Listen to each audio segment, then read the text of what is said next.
Hi, my buddy. I'm Luna, and this is English with Luna.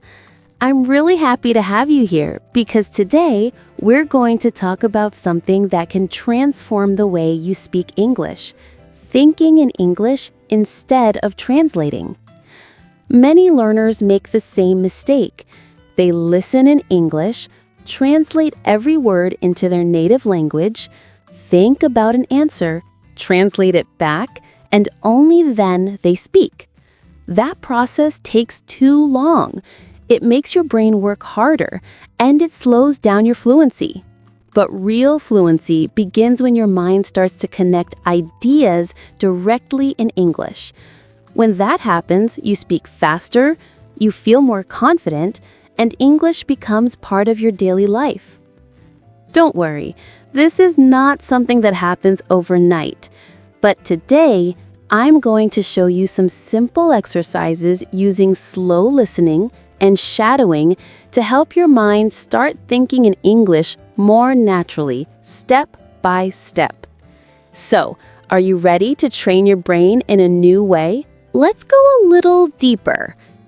Thinking in English is not only about words, it's about how you see things.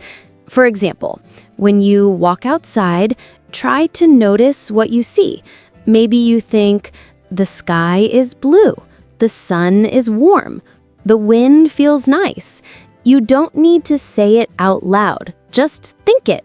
Feel the words in your mind.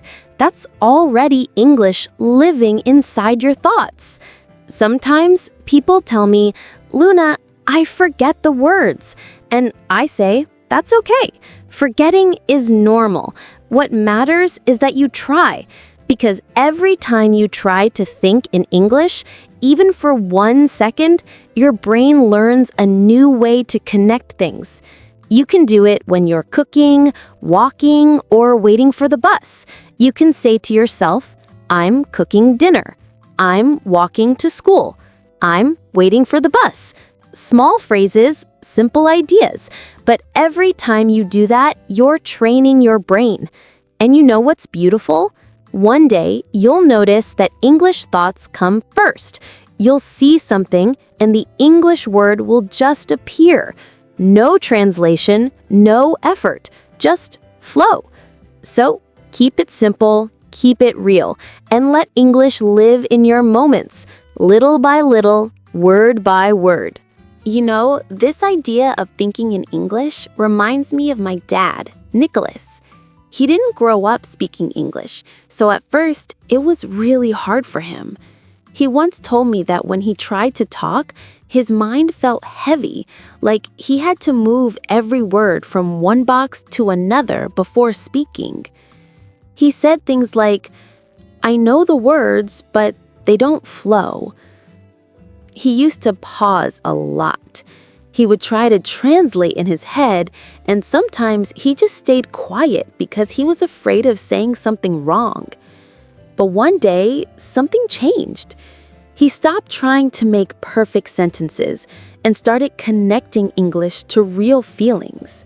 If he was tired, he simply thought, I'm tired. If he was happy, he thought, I feel good. If he was confused, he told himself, I don't understand, but I will learn. Little by little, English was not only a language for him, it became part of his day. Not perfect, not fast, but real. He once looked at me and said, I don't speak English in my head, I feel it first. And that stayed with me, because thinking in English isn't about speaking like a robot. It's about letting English live with your emotions, your moments, your life. Sometimes he made mistakes and we laughed together, but those mistakes helped him feel more confident, not less. Because every small thought like, I want water, I am sleepy, or I am proud of myself, was a step forward. So don't worry if your sentences are short. Don't worry if your grammar is not perfect. When you think in simple English, you are already building your English mind. It's not a race. It's a slow, beautiful change inside your brain, and inside your heart. And one day, just like my dad, you might smile and say, English is not something I translate anymore. It's something I live. Now, let's move on to Luna tips. Tip number 1. When I teach new words, I like to imagine each word as a funny picture in my mind. It makes it stick better.